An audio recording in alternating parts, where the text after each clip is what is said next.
Subscribe करें best writer novels YouTube channel को और बेल के आइकन पर क्लिक करें नए नावल्स सबसे पहले पढ़ने के लिए।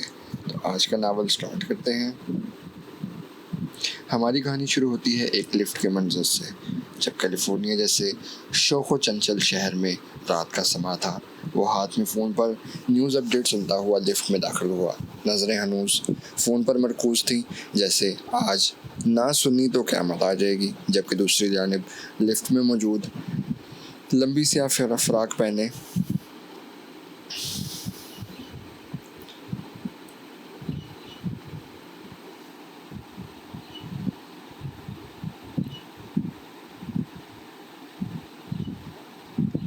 हुए हया ने इसे देखकर आंखें गुस्सा से इसके चेहरे पर मरकूज कर ली। वो भी सियाफाम फॉर्मल ड्रेस में मलबूस था। हाथ में बेशकीमती चमकती घड़ी में एक नज़र वक्त देखने के लिए नज़रों का जाविया तब्दील किया तो लिफ्ट के चमचमाते दरवाजे पर अपनी घड़ी की चमक नजर आई, और फिर अपने साथ इस दोशीज़ा का अक्स, जिसकी लंबी फ्राक पर बेजा लाल गुलाब के फूल बिखरे थे, जिनका अक्स चमचमाते दरवाजे पर किसी बिखरे लाल रंग की तरह दिखता था।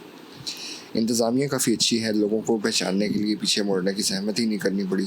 धीमी सरगोशी नुमा लहजे में कहता वो आखिर में तपा देने वाली मुस्कुराहट चेहरे पर बिखेर गया। अब हम कोई आम तो है नहीं जो लोग पहचान ना सके। देख लो, लोग अक्स से ही पहचान लेते हैं। इसने भी एक अदा से अपने आगे आए खुले बाल पीछे झटके। ऐसा तो हो ही नहीं सकता था कि हया जो जवाब दिए बगैर रह सके, और वो भी सनान को। कभी नहीं। चुड़ैलों को दूर से ही पहचानना पड़ता है, इनको सामने से देखने का खतरा कौन मोल ले। सनान ने फ़ोन बंद करते हुए अपनी कोट की जेब में डाला और एक गहरा सांस भरा, जैसे ही बोलकर इसने बहुत सुकून पाया हो। लेकिन हया के तो दिमाग पे जा लगी। तुम्हें कहा किसने है कि मुँह उठाकर किसी भी चुड़ैल के साथ चलते बनो? क्यों आए हो इस होटल में? इसने सनान के कान पर गालबन चीखते हुए बोला था कि वो माथे पर बल डाले। अपना कान सहलाने पर मजबूर हो गया। मतलब तुमने मान लिया ना कि तुम चुड़ैल हो? इसकी जाने बुरे मुकालमे में पहली बार देखते हुए वो मुस्कुराहट दबाए बोला, जिस पर हया ने दोनों हाथों की मुठ्ठियां बनाई, आंखें जोर से मेची और दांत पीसते हुए चीखी, और फिर गुस्से से इसकी जानिब देखते पैर पटकते बाहर निकल गई। क्योंकि इस लोगों ने बस पहले फ्लोर पर ही जाना था, और अब जब हया के पास जवाब में कहने को कुछ ना बचे तो वो आखिर में चीख कर इस जगह से निकल पड़ती है। वो भी हंसी दबाए इसके पीछे पीछे निकल गया, लेकिन सामने देख दोनों रुक गए। ये तो कपल्स के लिए है, सनान ने इसके पीछे खड़े होते हुए कहा, जो सामने का मंजर अजीब नजरों से देख रही थी। हर जगह लोग ही लोग थे। लगता था पूरा कैलिफोर्निया उठकर होटल में आ गया हो। यहाँ तो बैठने तक की भी जगह नहीं है, और अंकल ने 20 मिनट बाद आने का कहा है। हया ने परेशानी से कहा। इसका मुंह लटक गया था। वो पिछले आधे घंटे से यहाँ की सुनसान सड़कों पर बैग घसीटे घूम रही थी। कोई टैक्सी तक न मिली थी, फिर बिलाखिर यहाँ तक पहुंची, और अब किसी और होटल में क्या अब नहीं किया जा सकता था। एक सुनामी का खदशा था, जिसकी वजह से हर एक मतलब किया गया था कि जो जहाँ है वही रुक जाए। सनान और हया कज़न से और कैलिफोर्निया में वाकई खूबसूरत होटल समेत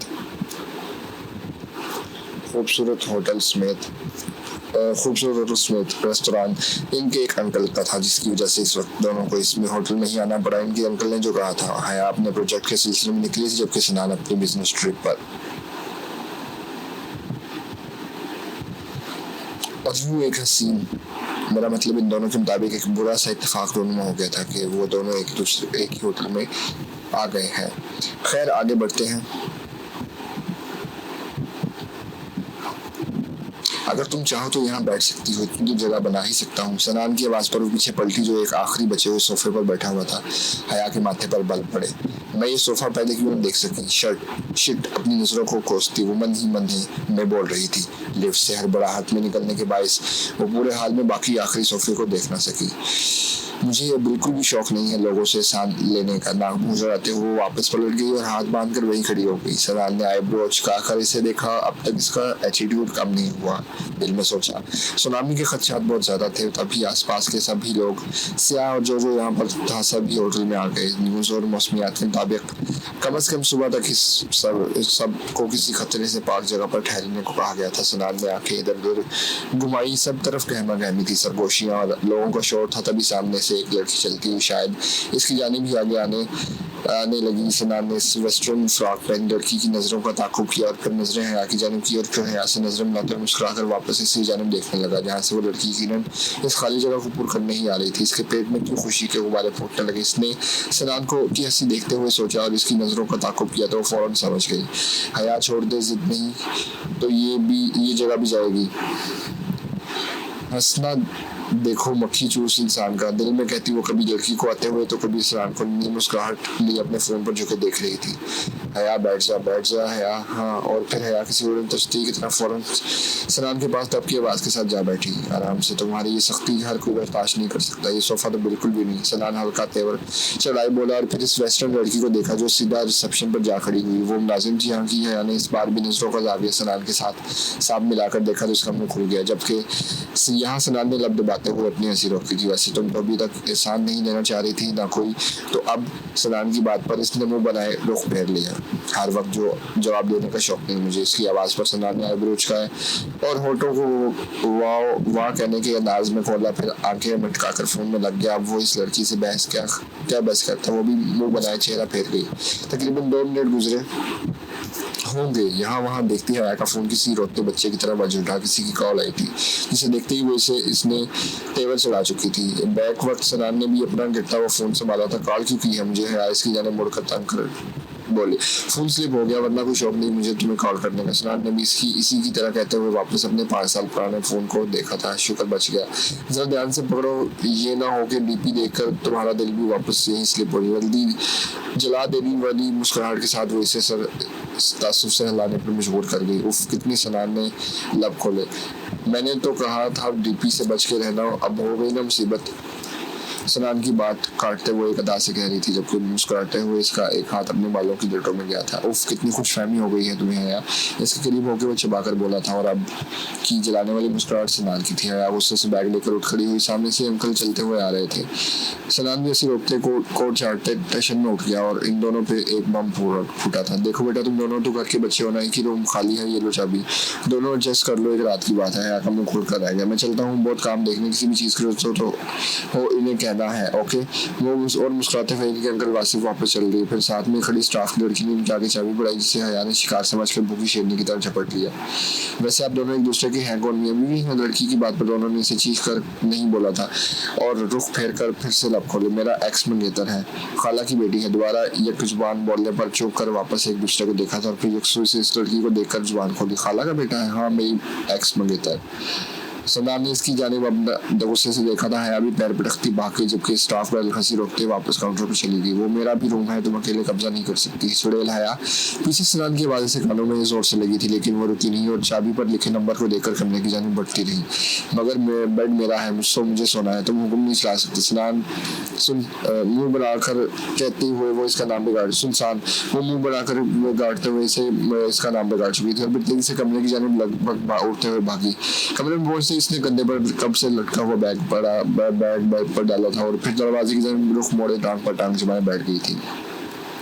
हया, ये गलत है, बहुत ज्यादा गलत है। तुम्हें तो वैसे भी सोफों पर सोने का कितना शौक था। सनान ने अंदर आकर से यूं मुल्का की तरह बैठा देखा तो उंगली उठाकर कहता हुआ वो इमोशनल हो गया था। इसे तो सोफों पर सोने की बिल्कुल आदत नहीं है। था शौक था, अब नहीं है मिस्टर सुनसान। वो बाजुओं को सीने पर लपेटे मुस्कुराते हुए गुस्सा दिला गई। मैं अंकल को बताने जा रहा हूँ।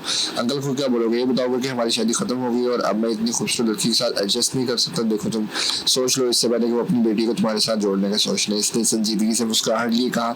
आंखों में जो चमक रहा था वो कुछ और शायद सनान देख चुका था, लेकिन खैर तुम तो खुद भी यही चाहते हो ना। आखिर में वो बेख्तियार सर हिलाते हुए खड़ी हो गई, लेकिन वो ऐसी नहीं थी। वो तंज से सनान बखूबी समझ गया था। अब भी सुई वही अटकी हुई है। दिमाग तो है नहीं, सोचने की सलाहियत कैसे इस्तेमाल कर सकती है। वो बड़बड़ाता हुआ वहीं पास रखे सोफे पर बैठ गया। बिखरे बालों से ढके माथे पर सलवटें उभर गई थी। हया ने सांस भरी और अपना बैग उठाए वॉशरूम में चल दी। इसे मजीद सनान के सामने रुकने का बिल्कुल शौक नहीं था, जबकि कमरे का माहौल आलूदा हो चुका था। वो दोनों जो अब तक लड़ रहे थे, अब दोनों की जानिब से खामोशी हो गई थी। बाथरूम का दरवाजा जोर से बंद हुआ, इतनी जोर से जैसे वो दरवाजा बंद नहीं कर रही बल्कि सनान पर वसअत आ रही हो। वो सर झटक कर रह गया। कनपट्टी मसलते सोफे की पुष्ट से टेक लगाए वो आंखें मूंद गया। 2 महीने पहले की ही तो बात थी। सब कितने खुश थे, वो दोनों कितने खुश थे एक साथ। बचपन से जिस दिन का इसने इंतजार किया था वो आ गया था। हया और वो एक साथ होने जा रहे थे, लेकिन फिर माजी ये कोई 2 महीने पहले की बात है जब वो अपनी खाला के घर आई थी, लेकिन सनान को बगैर बताए बगैर और अब इसके कमरे में यूं अचानक जाकर इसने जो देखा वो देखने लायक नहीं था। बहुत खूब मिस्टर सनान, मतलब शक बिल्कुल ठीक था, तुम वाकई मुझसे बता चुके हो ना? हाँ बोलो, वो बाकायदा तालियां बजाते हुए इस तक आई थी। सनान खुद को संभालते हुए सीधा हुआ, साथ में रिमशा वासिफ अंकल की बेटी भी सीधी होकर खड़ी हुई और हया के पास आई। नहीं बिल्कुल नहीं, तुमसे मुझे कोई बात नहीं करनी, जाओ यहाँ से। इसके करीब आते ही हाथ उठाकर नम आंखों से रिमशा को रोका था। इतना भी क्या गुस्सा? मैंने कहा जाओ यहाँ से। इससे पहले को मजीद कुछ कहती है चिल्लाई थी, आंखों से आंसू टूट कर फिसलने लगे थे। सनान सर में हाथ फेरता बेड पर बैठ गया था। वो इसे कैसे समझाएगा? अजीब हो भाई, आंसू ऐसे जारी हुए हैं जैसे तुम्हारा शोर हो। वो है यहाँ पर तंज करके गई थी और सनान सिर्फ देखता रहा। ये देख आंखों से बकरे आंसू भी जारी हो गए। तुमने इसे कुछ कहा तक नहीं? सनान हया ने खालीपन लिए सनान से इस्तफसार किया था। इसे यकीन नहीं आ रहा था वो कैसे चुप रह सकता है। इसने क्यों कुछ ना कहा? आखिर क्यों? तुम इस वक्त गुस्से में हो या, और गुस्से में इंसान कुछ भी समझने से कासिर होता है। और रही बात इसकी, तो वो सनान खड़ा हुआ और हया को बाजू से पकड़ कर बेड पर अपनी जगह बिठाया। फिर इसके सामने बंजों के बल बैठा हुआ, वो तो आंखें नीचे बस आंसुओं को पी रही थी। तुम इतना पॉसेसिव क्यों हो रही हो? मेरा सिर्फ पैर फिसला था, वो तो चाहे। ओ प्लीज सनान प्लीज, अपनी जाली फलसफे अपने पास रखो। मुझे क्या बोल कर गई है? सुना नहीं क्या तुमने? हाँ। सनान के हाथ झटकती वो अपने चेहरे से आंसू साफ करती हुई बोली, तुम जानती हो ना इसकी नेचर, वो बाहर पली बड़ी है, वहाँ तो क्या कुछ नहीं होता। अब तुम्हारा एक गलत फहमी पर इतना ज्यादा रिएक्ट करते देखो यूं ही। वाह ग्रेट, मेरी जरा सी गलत फहमी, ये गलत फहमी नहीं है सनान। आंखों देखा सच है, तुम तो किसी को कमरे में आने की इजाजत तक नहीं देते ना, तो फिर वो कैसे आई? हाँ वो कैसे आ गई? वो बेयकीनी लिए उमड़ते आंसुओं को रोक रही थी। इससे बर्दाश्त नहीं हुआ था वो जो इसने देखा। वो तो किसी की नजर भी सनान पर बर्दाश्त नहीं करती। हया हया हया, मेरा पैर फिसला था बस, और तुम्हारे आने की टाइमिंग गलत थी यार, अपनी बात को गलत रंग दे रही हो। अच्छा मेरी टाइमिंग गलत थी? वो एक पल ठहरी और फिर तंज से मुस्कुराते हुए आंसू से लबरेज चेहरा साफ किया। सही कह रहे हो, मेरी टाइमिंग ना, दरअसल मेरी टाइमिंग बिल्कुल ठीक थी, तभी अपनी आंखों से सब देख लिया, वरना मेरी आंखों पर से तो तुम्हारे पैर की बट्टी नहीं उतरती, और तुम यूं ही पीठ पीछे आंखों में धूल।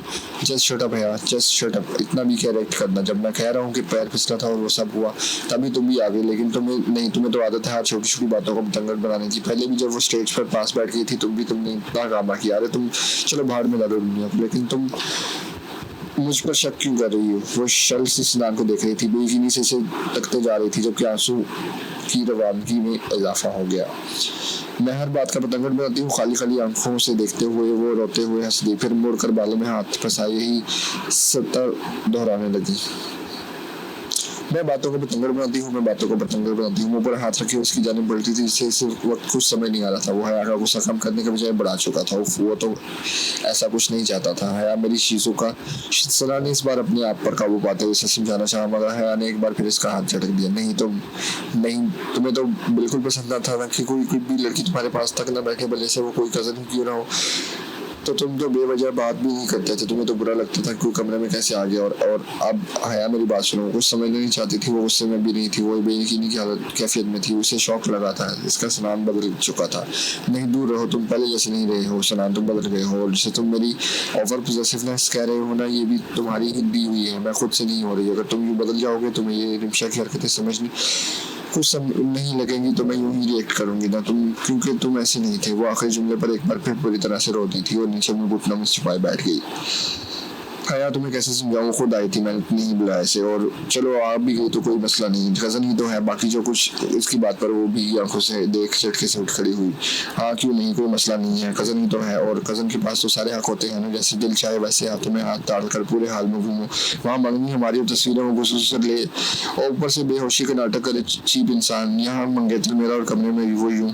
हया चुप, बिल्कुल चुप, एक लफ्ज और ना निकले मुंह से। वो मजीद भी कुछ कहती, मगर सनान ने से ताकत से पकड़ कर झंझोड़ डाला, जिससे वो सख्ते में आ गई। सनान की आवाज पहली बार इस तरह निकली थी कि वो इसकी धाड़ से सहम कर रह गई। रोने के साथ साथ इसकी बन चुकी थी। मुझे लगता था कि हाँ बहुत समझदार है, वो हर चीज को बहुत अच्छे से अंडरस्टैंड करती है, आगे भी करेगी। मेरी जॉब भी ऐसी है, आए दिन बाहर जाना पड़ता है, और बाहर तो हजार के लोग और रिमशा से ज्यादा बेहयाद लड़कियां होती है, लेकिन हमें सबसे डील करनी है ना। अब तुम अगर हर छोटी छोटी बातों को पकड़ इतना हंगामा करोगी तो हमारा रिश्ता खोखला हो जाएगा। यार तुम्हें कम से कम मुझ पर भरोसा तो होना चाहिए ना। और अगर मैं भी तुम्हारी तरह यूं ही हर बात को पकड़ के बैठ जाऊँ ना, तो याद रखो तुमसे ज्यादा जवाब है मेरे पास लड़ने करने के लिए, अंधा नहीं हूँ मैं।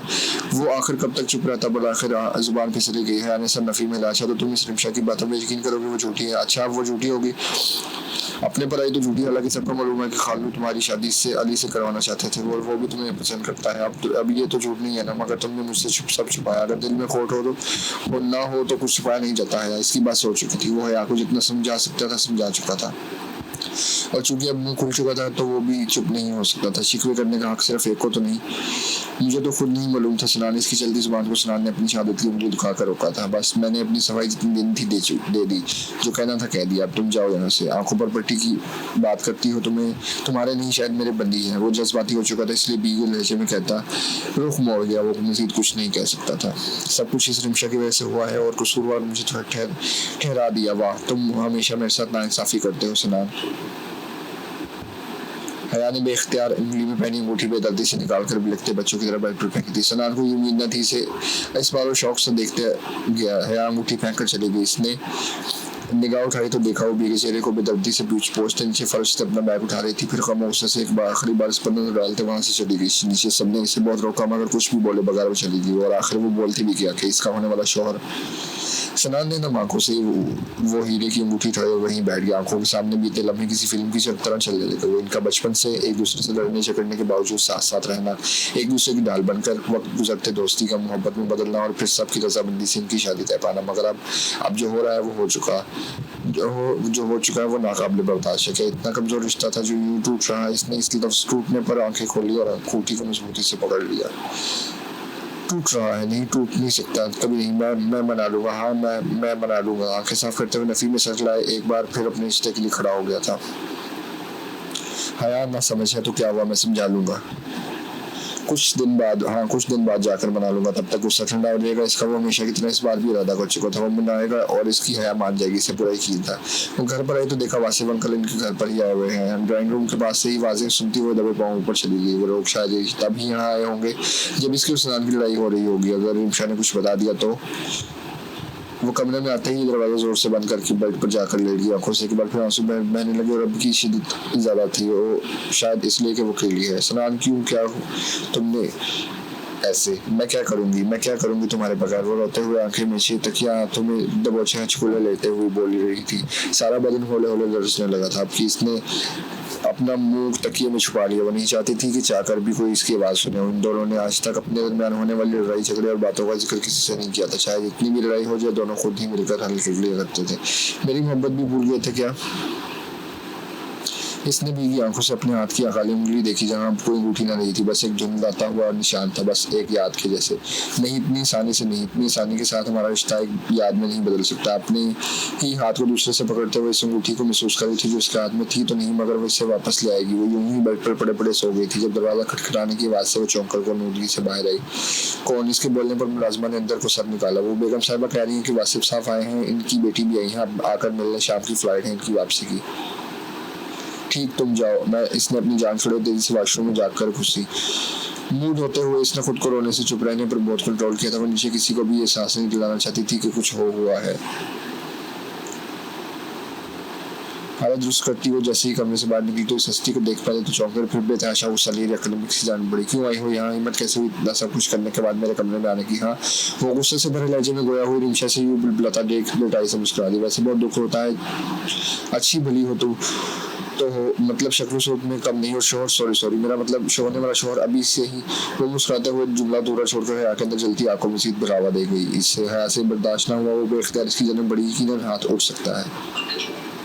ओ प्लीज मुझ पर अपना गुस्सा बिल्कुल भी ना उतारो, और सच ही तो कहा है मैंने तुम्हें, मतलब तुमने देखा था ना कमरे में आकर। हाँ। रिमशा ने हाथ उठाए से वहीं रोका जबकि वो हवा में उठते और हाथ को जब्त करती मुट्ठी में बदल गई। तुम यहाँ से अभी के अभी दफा हो जाओ वरना मुझसे बुरा कोई नहीं होगा। शहादत की उंगली उठाकर इसे वान करती हुए चबा कर बोली रिमशा ने। अपनी हंसी रोकी, उसने सांस भरकर एक अदा से लहराते डाईशुदा बाल करने से पीछे की। पाकिस्तानी सच कॉमेडी ड्रामा। हाँ। वो हया पर नजर जमाए धीरे से कहती हुई बाहर को चली गई। इसकी हंसी इस वक्त हया को अपने मुंह पर तमाशी जैसी लगी थी। वो गुस्से से चीखी थी। अपने कंधे पर डाला दुपट्टा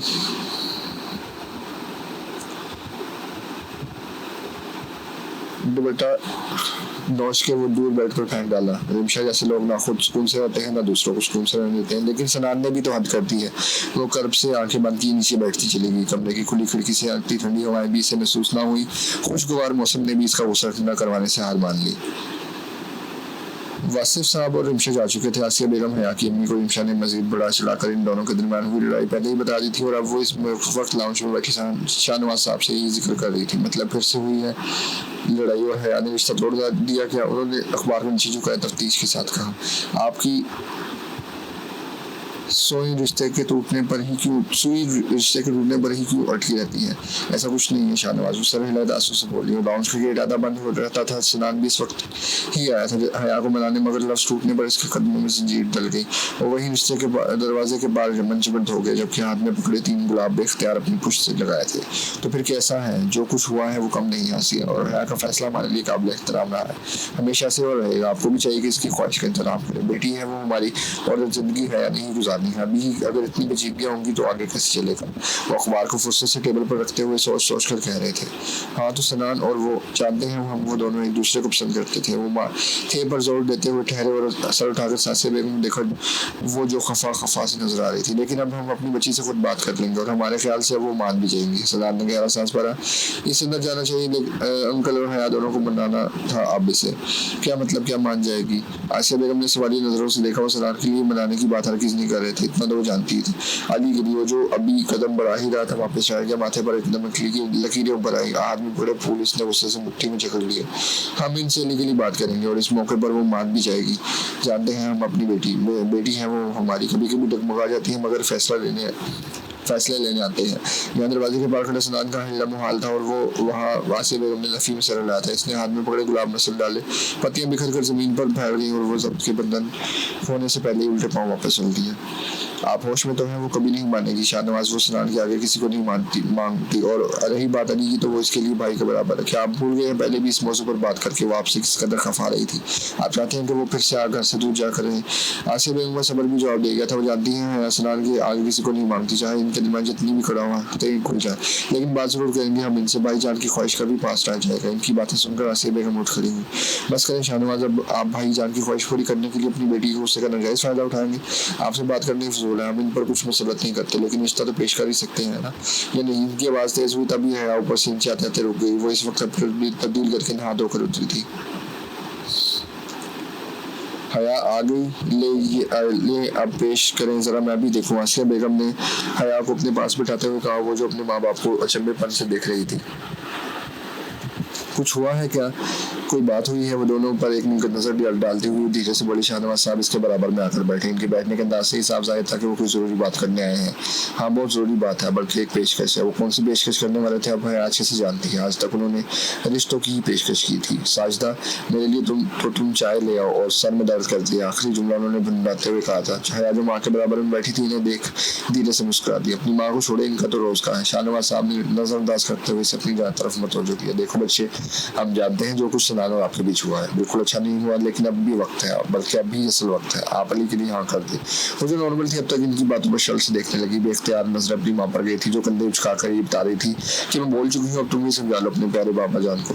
बताएं, जवाब दे। है इंसान की समझदारी इसके किए फैसलों से ही झलकती है। वो पसंद वो तो 2 दिन की मेहमान होती है। बच्चे वो सांस भर कर रह गई। आंखों के पार फिर भी कमरे का मंजर घूम गया। कर्ब से आंखें बंद की तो रिक्शा की वो तंजिया हंसी से किसी डरावने मंजर से कम न लगी। वैसे बहुत दुख होता है, अच्छी भली तो हो, मतलब शक्ल सूरत में भी कम नहीं। और शोहर सॉरी मेरा खत्म होने वाला शोहर अभी से ही जस्ट शटअप है यार, जस्ट शटअप। उतना भी क्या रिएक्ट करना जब मैं कह रहा हूँ कि पैर फिसला था और वो सब हुआ, तभी तुम भी आ गई। लेकिन नहीं, तुम्हें तो आदत है छोटी छोटी बातों को पटंगर बनाने की। भैया तुम्हें कैसे समझाऊँ, वो खुद आई थी, मैंने नहीं बुलाया से। और चलो आप भी गई तो कोई मसला नहीं, कजन ही तो है, बाकी जो कुछ। इसने पल में आंखें खोली थी, वो कैसे भूल गई ये आवाज़ें। शाहनवाज साहब ने इसके कंधे पर हाथ रखते हुए होश दिलाया। वो अभी तक इसके जवाब का मुंतज़िर थे। मैं फिर जो इसने कहा आसिया बेगम की जान के हलक में टक्कर रह गई है। नहीं है यार, ये ठीक फैसला नहीं है। वो वहाँ से इस वक्त चीखी थी। इसका कमरा फिल वक्त अंधेरे में डूबा हुआ था। बाहर भी उजाला बड़ा नाम का रह गया था। मगरिब का वक्त उगने लगा था, यानी दिन और रात के मिलाप का वक्त इस्तकबाल कर रहे थे। ऐसे में उन्हें डाल सा बैठ से टेक लगाए अपने सर को झुकाए फर्श पर बैठा हुआ नजर आ रहा था। हाथ में जो था जिसे वो बेलगाम ऊपर नीचे कर रहा था। शाहीन बेगम जो इस के ही पास आ रही थी, कमरे को यूं अंधेरे में देख ठटक रह गई, कहीं इन दोनों की बहुत ज्यादा लड़ाई तो नहीं हुई, वरना 1 घंटे के बाद ही मामला हल हो जाता है। वो बाहर खड़ी दिल में सोच ही रही थी। फिर आस्ते आस्ते अंदर को बढ़ी, पर वो पर्दा खिसकाया जिससे बाहर की रोशनी इस पर पड़ने लगी। चूंकि सर की वजह से इसका चेहरा वाज़ेह न हो, सांस पर रह गई। सनानी की हालत बना रखी है। वो पल में इसके पास पहुंची और बेड पर बैठते हुए कहने लगी, नीचे इनसे अब जोड़ों का के मसले के बायस बैठा नहीं जाता था। इसने हाथ में पकड़ा यो आस्था से रोका, जो पहले बल खाते हुए ऊपर नीचे हो रहा था, अब इसके हाथ ही रोक लेने पर पेंडुलम की तरह हिले लगा। सनान, कुछ बोलो बेटा, तुम गए थे वहाँ, क्या हुआ है? बनाया हुआ है या? वो बोल ही रही थी जब सनान के हाथ से ये छूटा और वो माँ के पैरों से लगकर आंखें भी गाना शुरू हो गया। सनान, मेरे बच्चे क्या हो गया, कुछ तो कहो। सनान, इससे सख्ता देख इनका अपना दिल मुट्ठी में आ गया। मैंने हमेशा हमेशा हमारा रिश्ता बचाया हूँ और मुझे सिला मिल रहा है। और खालू, वो कहते हैं कि हया की शादी अली से। इसकी आवाज़ हलक में ही फंस गई। शाहीन बेगम ने इसके सर पर हाथ फेरते हुए इसके सर को अपनी गोद में रखा, फिर लंबी सांस ली और दूसरी जानब देख अपनी आंसू पी गई। प्लीज रोना बंद करो, मैं अभी जाकर बात करती हूँ। ऐसे कैसे? वो नहीं अम्मी, आप यहाँ, हम में से कोई भी अब वहाँ नहीं जाएगा, बस बहुत हो गए। इनकी बात को बीच में काटते हुए सीधा हुआ, चेहरा साफ किया। एक पल लगा था इसे फैसला करने में। बहुत पहल कर ली हर बार मैंने, और आपने, अब हया की बारी है। और शाहनवाज खालू किया। इसे अपनी गलती कुछ एहसास तो होना चाहिए। आदत हो गई इसे हर दूसरे दिन नाराज होने की, क्योंकि इसे मालूम है कि तुम इसे मना लेते हो। सनान इसका हाथ थामते हुए वो प्यार से कहने लगी, हाँ मना लेता था, लेकिन अब नहीं। इसे ये एहसास दिलाना बहुत जरूरी है। अम्मी, आप खालू को फोन करके सब बता देना। वो अब रो नहीं रहा था, बस गीली आवाज में जाने क्या करने का कह रहा था। इनका हाथ आसकीस छोड़ते वो उठा लाइट्स खोलकर अपनी अलमारी के जाने पड़ा। क्या मतलब, क्या बता दूं? वो परेशानी से खड़ी हो गई। अब जाने वो क्या कहने लगा था। यही कि अलमारी से शर्ट निकालते एकदम और माँ के जाने पड़ता हुआ शीशो पंच में खड़ी थी। यही कि हम रिश्ता खत्म कर रहे हैं। सनान इसके कहने पर वो बेख्तियार इसका नाम पुकारी, और वैसे भी मैं बात जा रहा हूँ काम के सिलसिले में, 1-1.5 महीने से पहले नहीं आ सकूंगा बोलकर वो फिर मुड़ा और अपने कपड़े पैक करने लगा। पीछे खड़ी शाहीन बेगम सर पकड़ कर रह गई। इस सब मामले के बाद सनान चला गया कैलिफोर्निया। रिश्ते के खत्म होने का सुनकर जहाँ हया को दचका लगा था, वहीं शाहनवाज साहब सारे लाकर यूं हया को देखने लगे जैसे कह रहे हो, मैंने कहा था ना, एक अच्छा फैसला इंसान को कल मिलने की गवाही है। अब तकरीबन 1 हफ्ता गुजर चुका था। सनान को यही बात इसे खाला से मालूम चल गई थी, और इस 1 हफ्ते को इसने कैसे गुजारा है ये वो सिर्फ वही जानती थी। लेकिन अब बहुत हुआ, मैं इस शख्स के लिए बिल्कुल नहीं रहूंगी। वो इस वक्त अपनी सबसे अच्छी दोस्त लाइबा के साथ अपने कमरे में मौजूद थी। लाजिम ने आकर लवाजमान से मेरी ट्रे अंदर खिसकाई तो इसने वहीं से वापस चले जाने का इशारा किया और खुद उठ गई। मगर हया, तुम भूल गई हो क्या सनान का नेचर? वो जो ट्रॉली बेड तक आ रही थी, इसकी बात पर लाइबा को चंबे पर से देखने लगी। अब इससे क्या मतलब तुम्हारा? ट्रॉली बेड के साथ लगाकर अब वो प्लेट में चीजें डाल रही थी। इसने बेकरी टोंग चिमटा नुमा चम्मच उठाया और फिर पेस्ट्री पर से ग्लास को हटाया, कवर हटाया। मीठी मीठी खुशबू पूरे कमरे में फैल गई। हया, तुम खुद सोचो, आज तक सिर्फ तुम ही नाराज होती आई हो। सनान ने हमेशा भी मनाया है, लेकिन इस बार नहीं मनाया तो कोई तो वजह होगी ना। क्या मालूम वजह पहल का इंतजार कर रहे हो? हाँ, अब कौन सी पहल? इसने रिश्ता खत्म कर दिया है। इसका हाथ जहाँ था वही रुक गया। फिर जैसे वो बर्फ के मुजस्मे से पिघली और सर झटक कर प्लेट इसके आगे रखी। एक बार सोचो तो सही, बल्कि बस एक बार कॉल कर लो, बस एक बार मिल खाते प्लीज, इसने वाली अंदाज में कहा है। नजरें चुरा ली। मैं कैसे? इसने सांस छोड़ी और हारे हुए की तरह मुंह मोड़कर बैठ गई। लाइबा ने प्लेट साइड में की और उठकर इसकी जानिब आकर बैठी। वो दोनों अब बेड से पैर लटकाए हुए बैठी थी। हया, पहल करने से कोई छोटा बड़ा नहीं हो जाता। सोचो, वो तुमसे पहली बार नाराज हुए हैं, इसने रिश्ता खत्म कर दिया। तुम वो बेख्तियार इसकी बात काटती थी, इसे बोली, हया मेक इट इजी, तुम दोनों एक दूसरे को कितना चाहते हो ये सब जानते हैं। फिर ऐसे तो गुस्से में अंगूठी पहन ले तुम पहन कर आई हो ना, अब कम अज कम एक बार बात करो। मामला की नजाकत को समझते हुए समझी। इसने आईब्रोज का कहा, हया गले लग गई। लाइबा थी जैसे मुस्कुराई। चलो तुम जरा फोन मिला, मैं पेस्ट्री बालकनी में जाकर खत्म करती हूँ, बड़ा प्यारा मौसम हो रहा है। वो मुस्कुराकर सर हिला के लाइबा ने जोरों से इसका गला खींचा और उठकर अपनी पेस्ट्री की प्लेट उठाई और उसे ऑल द बेस्ट का थम्स अप देते बालकनी में चली गई। वो हया की सबसे अच्छी दोस्त थी और वाकई इसकी चिलबड़ी प्यारी और एक वफादार दोस्त थी। और दोस्तों ऐसे होते हैं जो आपको एक मुफीद मशवरा दें जिससे आपका दिल भी हल्का हो जाए। इसने सांस भरते फोन उठाया, फिर कॉल खुलाए, सांस बात छोड़ी और नर्वस हो गई थी। लेकिन क्यों? वो सनान से बात करने लगी है, फिर नर्वसनेस कैसी? कॉल करती हूँ। इसने व्हाट्सएप ऑन किया और सनान की चैट खोली। इन दोनों ने इस पूरे हफ्ते जरा बात ना की थी। दोनों रात को एक ही वक्त ऑनलाइन होते थे, इस वक्त बात किया करते थे, मगर इस पूरे ऑनलाइन होकर भी इन दोनों ने बात ना की थी। बिलाखिर इसने कॉल मिलाया, फोन कान से लगाए, बालकनी की जानिब देखा, बाहर बारिश होने लगी थी, शायद हल्की फुहार थी। लाइबा ने मुस्कुराकर हौसला दिया और वापस मुड़ गई। कॉल बस जा रही थी, वो उठा क्यों नहीं रहा था? 10 सेकंड गुजर गए। हया ने लब काटते हुए फोन नीचे किया था कि रिंगिंग की जगह मिनट लिखे दिखाई देने दिए। इसने बेख्तियार फोन कान से लगाया, मगर ओ हेलो हया, कैसी हो? सुहानी आवाज थी। सनान का फोन किसी लड़की के पास कैसे? हया ने फोन कान से हटाए सकते में आए देखा। हेलो हया, सुन रही हूँ? वहाँ दूसरी जानिब वो रिमशा थी जो फ़ोन पर आवाज़ें दे रही थी, सनान अंकल वासिफ से मिलने इनके घर गया था। और इस वक्त वो वासिफ साहब के साथ इनके कमरे तक किसी काम से गया था। वासिफ साहब को इसकी मदद दरकार थी और इसीलिए वो अपना फ़ोन बाहर लाउंज में भूल गया था। जो बचते देख पहले तो इसने इग्नोर किया, मगर जब हया का नाम देखा तो उठा लिया। तुम्हारे पास सनान को का फ़ोन क्या कर रहा है? सनान कहा है? रिमशा ने माथे पर बल डाले। फ़ोन देखा फिर समझते वो फ़ोन वापस कान से लगाया। अब की बार इसका शैतानी दिमाग पर कुछ सोचने लगा था। हया की बीवी आवाज़ और इसके सवाल से वो समझ गई थी कि इन दोनों की सुलह नहीं हुई है। और थोड़ी देर बाद जो सनान कह रहा था कि सब ठीक चल रहा है वो सब झूठ था। तुम्हें मालूम होना चाहिए ना। ओ तो क्या तुम दोनों की अब तक सुलह नहीं हुई? अफसोस हुआ सुनकर। अल्लाह तुम्हें सब्र दे। वो दुखी सी आवाज़ में कहने लगी है कि आंख से आंसू लूट कर गाल तक फिसल गए। सनान को फ़ोन लो अपने आंसू पर काबू पाती हुई जब्त करती हुई बोली, सनान दरअसल वो मेरा मतलब है कि हम बाहर आउटिंग पर आए हुए हैं। और वो ठहरी और कमरे की जानिब देखा, वहाँ कोई नजर ना आया। शायद वो लोग इसके बैठ के स्टडी रूम में चले गए थे। ये देख रिमशा मजीद आराम से देख लगा कर बैठी। अभी जरा ऑर्डर देने गया हुआ है, घर जाएगा तो कर लेना बात। हया को दचका सा लगा। वो इसके साथ बाहर लंच पर गया था, मगर सनान को तो बाहर का खाना पसंद ही नहीं है। वो लोग भी कभी किसी डिनर लंच पर इसलिए ही नहीं गए थे। और वो हेलो कहाँ खो गई? रिमशा ने अपनी हंसी दबाते हुए कहा जब वो सत्ते से बाहर निकली। बारी सांसें और भी की आंखों के साथ इसने गुस्से से फोन बंद करके पटका था और इतनी जोर से कि बालकनी में खड़ी लाइबा चलकर अंदर इसकी जानिब भागी। क्या हुआ है? क्या बात हुई? उसके पास बैठी और कंधे पर हाथ रखते हुए पूछा। नहीं हुई कोई बात, क्योंकि इसे दूसरी लड़कियों के साथ लंच से फुर्सत नहीं है। इसकी बात सुनकर लाइबा ने चम्बेपन से देखा था, लेकिन वो तो बाहर का खाना खाता ही नहीं। तुमने ही तो बताया था, जिस पर तुम बहुत नाराज भी हो गई थी। फिर सनान तुम्हें सरप्राइज देकर इस बनाता है। मजाक कर रहे होंगे चिढ़ाने के लिए। कोई मजाक नहीं। और अगर नहीं भी किया लंच पर तो रिमशा के पास इसका फोन क्या कर रहा है? वो चीखकर बोली थी। इस वक्त लाइबा की सनान की हमदर्दी में गई की बातें से गुस्सा दिला रही थी। अरे तो तुम जाओ प्लीज, अभी मुझे किसी से बात नहीं करनी। इसने आंसुओं को साफ करते हुए कहा जब ही फोन बजने लगा।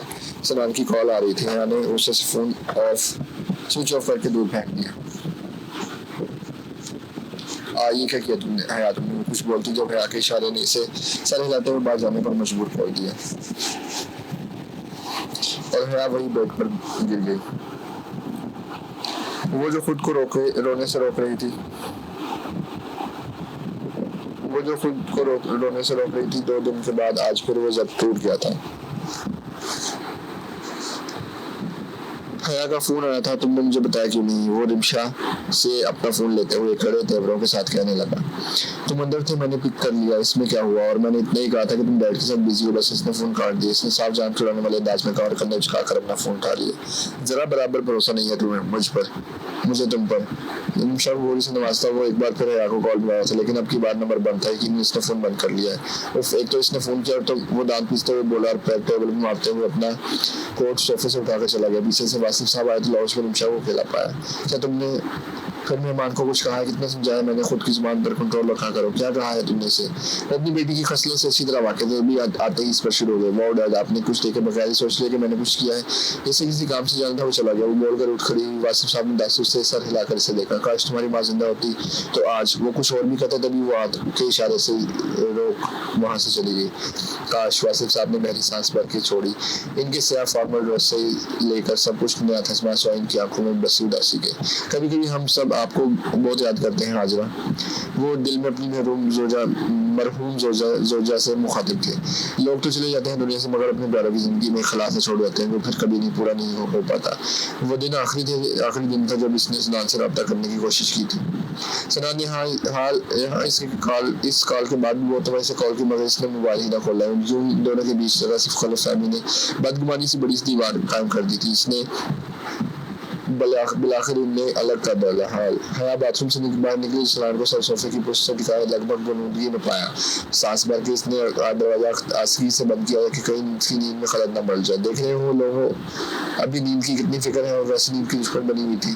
काश हम इतनी सी जगह यूं न मिले होते सनान। वो खिड़की तक गई जहाँ से बाहर का खूबसूरत लाभ नजर आ रहा था। नीचे कुछ वर्कर्स टेंट लगा रहे थे। आस पास खड़े लोगों की तादाद कम होती जा रही थी। अगर निकल गई थी बाहर तो उठा ही देती। मुझे भी जाना था चेंज करने। वो नीचे के मंजर में मगन थी जब सनान के पास पर चौंक कर पलटी और फिर अपनी नेगी को समंदर में बहाई। उठ गए ना तो चले जाओ, अब सर खाना जरूरी है कि अम्मू बनाती कहती। वो बेड पर धप से बैठ गई और घूर कर इसे बाथरूम में जाते देखा। सनान ने जोर से दरवाजा बंद किया इसे कि वो चुछल कर रह गई। ओ बदला। तोड़ने का इरादा है क्या दरवाजे को? पैसे तुम ही भरोगे, याद रखना। हया ने पीछे से आंख लगाई, जबकि वो अंदर से भी जवाबी कार्रवाई कर चुका था, मगर दरवाजा भारी होने की वजह से आवाज ठीक से बाहर न आई और हया से खामोशी समझकर खुद भी चुप हो गई। सनान अब भी बाथरूम में भी था जब हया उठी और चलती हुई सामने गई। शीशे में खुद को देखा, दरवाजा का चमकती सफेद रंगत, बड़ी बड़ी आंखें, लंबे से बाल और वो खूबसूरती है। खुद को देख हमेशा की तरह शेर पर शर्मीली से मुस्कुराहट बिखर गई। कोई इतना खूबसूरत कैसे हो सकता है? वो मुस्कुराते हुए खुद से कह रही थी जब दरवाजा खोलते हुए सराज के हाथ रुक गई। इसने बेख्तियार माथे पर परेशानी से लकीरें उभारी। हया ने एक अदा से शीशे में देखकर स्टाइल मारा। सनान की दौड़ ही बाहर आ गई, फिर खुद से बातें करना शुरू हुआ। सब अफसोस में हिलाते हुए बाहर आया जबकि हया अब तक शीशे के आगे खड़ी थी। सनान ने आंखें घुमाई और अपने बैग की जानिब चल दिया जो सोफे पर था। हाँ, नजर न लगे, अपने सर के गिर हाथ घुमाकर नजर उतार रही थी। हाँ, खुद की नजर उतारने का शौक इसे अपने बाबा से लगा था। वो कहते थे कि अपनी नजर उतारती रहा करो और अब वो इसकी आदत हो गई थी। हर इंसान में कुछ अजीब आदत होती है जिसको वो कभी नहीं छोड़ पाता। इसमें भी थी खुद की नजर उतारने की अजीब सी आदत जिसे शायद वो कभी छोड़ ना पाएगी। मैं देखता हूँ, दरवाजा मुझे तो सनान से कहता हुआ दरवाजा खोलने आगे बढ़ा। ध्यान को बेटा शीशे में देखते हुए ठीक किया और वो भी इसके पास गई। अरे अंकल आप आइए ना, वो वासिफ अंकल थे। सनान के कहने पर चंद भाई साफ फहा करते हुए आगे बढ़े, फिर खुद अब सोफे पर बैठे और इन दोनों को भी बैठने का इशारा किया। यहाँ बैठ के सराहने पर बैठ गई और सनान बैठ के दूसरे सराहने पर, जैसे शुमार और जुनूब। किसी चीज की जरूरत तो नहीं है ना बच्चों, और कमरे के लिए माजरत। ये पहली बार हुआ है कि एक भी कमरा नहीं बच्चे जो खाली हो। अरे नहीं अंकल, माजरत की क्या बात है, वैसे भी एक रात की तो बात है, कल की फ्लाइट है मेरी। हया ने कहा और फिर सनान की जान देखकर मुंह बनाकर वापस नजरें घुमा ली। अजीब, मैंने क्या किया है अभी? सनान ने ऊपर देखकर दिल में शिकवा किया और अफसोस से इसे देखकर आ गया। इसका कुछ नहीं हो सकता, कल की फ्लाइट है, मगर कल तक की सारी फ्लाइट्स कैंसिल हो चुकी है। तुम लोग फिक्र ना करो, सुबह तक ऑफर टल जाएगी तो रूम्स भी खाली हो जाएंगे। वो हया की बात पर हैरान हुए थे। जाहिर है सुनामी के खर्चात के बाबत फ्लाइट्स तो कैंसिल ही हो गई होंगी। जी अंकल, वो और सब ठीक है, नीचे वो लोग इंटरेस्ट हो गए क्या? सनान को याद आया जब वो लोग आए तब वहाँ इंटरेस्ट बुक पर बहुत ज्यादा रश था। हाँ बेटा वो रुके, वैसे जो होता है इतना अच्छा ही नहीं होता है। बाहर गार्डन में लगे थे, देखे तुम लोगों ने? जी अंकल मैंने देखे। अभी इनके सवाल पर आते ही बोले हाँ दरअसल वो हमने एक दूसरे साइड के लिए ऑर्डर किए थे, मगर बदकिस्मती से वहाँ काम रुक गया था तो वो सारे टेंट यही रखवा दिए थे। और मैं परसों यही सोच रहा था कि वो बेकार पड़े, लेकिन आज इस आफत की वजह से बहुत मुश्किल हुई। फिर याद आया कि हम वो टेंट निकाल कर इस्तेमाल करवा सकते हैं। बस देखो बेकार नहीं किया मेरा नुकसान भी। इसीलिए अगर नुकसान हो भी जाए तो सब्र करने में से आज मेरे काम आ गया, वैसे तुम्हारे काम भी आ जाएगा। वो मुस्कुराते हुए खड़े हो गए। सनान और हया एक पल के लिए शल से खड़े से रह गए थे। इसने हया की जान देखा, वो भी मुड़ी। दोनों की आंखें एक दूसरे से जा मिली। आज कितने वक्त बाद वो दो से चार हुई थी, लेकिन एक में गम और गुस्सा झलका तो दूसरे में सिर्फ अफसोस। मेरी दुआ है तुम दोनों हमेशा खुश रहो, और मेरी इस बात को याद रखना, जो भी होता है जिंदगी में अच्छे के लिए होता है, इसलिए कभी जरा सी बात पर दोनों एक दूसरे का साथ ना छोड़ना। वो जैसे ख्याल में कह रहे थे। सनान इनके मुकाबले खड़ा हुआ, वो देख सकता था इनकी आंखें चमक रही थी, लेकिन झलकती नहीं के बायस वो ताबेदारी की सूरत में सर हिला गया। जिंदगी में बदमज़गी तो फिर बर्दाश्त हो जाती है, मगर जिंदगी तन्हा काटना बहुत ज्यादा मुश्किल है। हमें तुम्हारी आंटी बहुत याद आती है, इनकी कमी हमें बायस औकात बहुत सताती है। न जाने क्यों, मगर वो जो दिल में आया बोलते गए हैं। अफसोस से मुस्कुरा दिया। अल्लाह आपको हिम्मत दे। इससे आगे बढ़कर कहा तो अंकल वासिफ ने शफकत भरा हाथ इसके सर पे फेरा। आमीन। सनान ने दिल में से कहा खुश हो मेरे बच्चों, चलो आप, मुझे कुछ काम है, ख्याल रखना, आराम करो, कल मिलता हूँ। ओके। इनका मोबाइल फोन बजने लगा था, शायद काम होगा। शब खैर अंकल, आप भी अपना ख्याल रखिएगा। हया ने पीछे से कहा। वो पलट कर सर में जुम्बिश देते हुए मुस्कुरा दिए। एक वासिफ अंकल है, इतने अच्छे सूझे हुए इंसान, और एक इनकी बेटी चुड़ैल कहीं की। वो चुड़ैल बोलते वक्त सड़ा हुआ मुंह बनाते हुए वापस बेड पर बैठ गई। चेहरा सामने खिड़की की जाने था। चलो शुक्र है तुमने माना तो सही कि वो चुड़ैल है, मेरा कसूर नहीं है कोई। सनान ने सोफे के पास आते कहा। इसके कहने की देर थी। हया ने सर उठाकर इसे खूंखार नजरों से देखा। तुम ये बस सोचो कि मैं तुम्हें माफ कर दूंगी और सब ठीक हो जाएगा। मैंने तुमसे कोई माफी मांगी भी नहीं है, ना ही मैं मांगूंगा, क्योंकि मैंने कुछ गलत नहीं किया है। हया की बात पर सनान ने संजीदगी से कहा और सख्त तेवर लिए बाहर खुलती खिड़की में जा खड़ा हुआ। हया उंगलियां मरोड़ती हुई उठी और अपने बैग से वर्कशीट वगैरह निकाल कर बेड पर ही बैठ गई। हेलो, हाँ शुक्र है फोन उठाया तुमने, सब ठीक है ना? वो किसी से फोन पर बात कर रहा था। हया की जानिब इसकी पूछ थी। वो नहा कर निकला था, इसी लिए टी शर्ट अब भी हल्की धूप सी थी। ओहो दोस्तों, कितनी फिक्र हया ने उससे दिल में सोचा। वैसे वो था तो ऐसा ही सबकी फिक्र करने वाला, बस हया ही है लापरवाह। राइटर साहबा तो मुझे याद ज्यादा ही बुरा नहीं बना रही है। हया ने मुझे गुस्से से कहा है ये। खैर मैं कुछ नहीं कहती, अब अपना काम करो। बुरे तो नहीं हो हम। कल तो मुझे भी काम था, लेकिन लगता नहीं कि निकल पाऊंगी। तुम एक काम करो,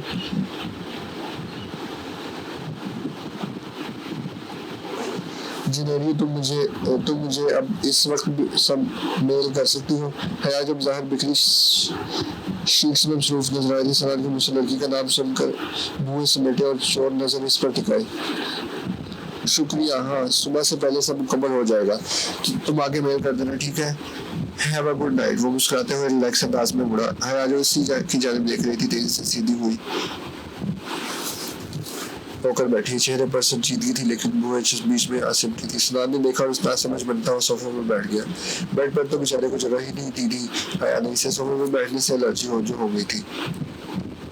अच्छा ठीक है भाई, एलर्जी नहीं हुई थी हया को, वो बस सनान पर गुस्सा थी। जाहिर दिल जो तोड़ा है बदतमीज सनान ने। अब ठीक है हया मैडम, बहुत अच्छे हो, राइटर मैं हूँ लेकिन हुक्म किरदार चलाते हैं। देखा आप सबने, और बदनाम हम राइटर्स हो जाते हैं कि फुला को ऐसा बनाया, फुला से ऐसा करवाया। खैर कहानी कहाँ रहेगी, तुम वही सोच सकती हो, मैं दंड नहीं करूंगा, तुम मुझे काम है बहुत। सनान ने उंगलियां लैपटॉप पर फुर्ती से चलाते हुए कहा। वो इस वक्त टांग पर टांग जमाए सोफे पर लंबाई में बैठा हुआ था, पीछे कुशन लगाया और एक अपनी गोद में रखे जिस पर लैपटॉप था। नम बाल की मोटी लटें माथे पर हमेशा की तरह लहरा गई थी। मगर मुझे भी काम है, वो धीमे लहजे में बोली। सर नीचे झुका हुआ था जबकि बाल ऊपर से कैचर में बंधे थे और नीचे से खुलकर आगे को गिर रहे थे। सनान ने कनखियों से देखा। हया के चेहरे पर संजीदगी थी और उदासी वो समझ ना पाया। नहीं भला उदासी क्यों होगी। सर झटकर वापसी वो नजरें लैपटॉप पर झुका गया। हया ने फिर निगाह उठाकर इसकी जानिब देखा। वो काफी मसरूफ था, हमेशा की तरह अपने काम में जान दौड़कर मेहनत कर रहा था। फिर चाहे सुबह हो या रात को फर्क नहीं पड़ता था। इसका एकदम ही दिल चाट हो गया। वो वर्कशीट लपेटे और वापस बैग में बाल डाल दी। बाकी सामान भी तेजी से उठाकर बैग के अंदर डाल दिया। क्या मैं अफसोस कर रही हूँ अपने रवैये पर? कहीं सनान से मिलकर मेरा दिल तो नहीं पिघल गया? मगर नहीं, मैं क्यों बड़ा अफसोस करूँगी जब कुछ नहीं किया। हाँ, वो खुद से दिल ही दिल में हम कलाम थी। जबकि सनानी से यूं खड़ा देख पूछने की घर से सबको आने लगा, मगर हया तो मुझे ने कहाँ खो गई थी। हया आपकी बारिश ने जोर से पुकारा। हया एक झटके से चौंक कर अपने ख्यालों से बाहर आई। हाँ हाँ, क्या हुआ? तुम्हें क्या हुआ? कब से पुकार रहा हूँ, दबा कहाँ चल रहा है? इसने मुँह हिचका कहा। हाँ कुछ नहीं, मैं रूम से बाहर जा रही हूँ, ठहर कर वापस आती हूँ। वो बोलकर तेजी से बाहर निकल गई। सनान ने गहरा सांस खींचा और लैपटॉप खोला जो वो हया की वजह से बंद कर चुका था। इसने घड़ी में देखा जो रात की 11 बजा रही थी। इस वक्त टहलने गई है। हया बाहर आई। राहदारी इसे इस वक्त खाली मिली। सब थक हार के आराम कर रहे होंगे शायद। वो हाथ बाजुओं पर बांधे आराम से चलने लगी। काफी अच्छे से डेकोर किया है अंकल ने होटल को। इंटरेस्टिंग। वो सताइशी नजरों से निगाहों से देख रही थी। इंटीरियर बहुत ही खूबसूरत था। इस वक्त तो वो इसे ज्यादा देख नहीं पाई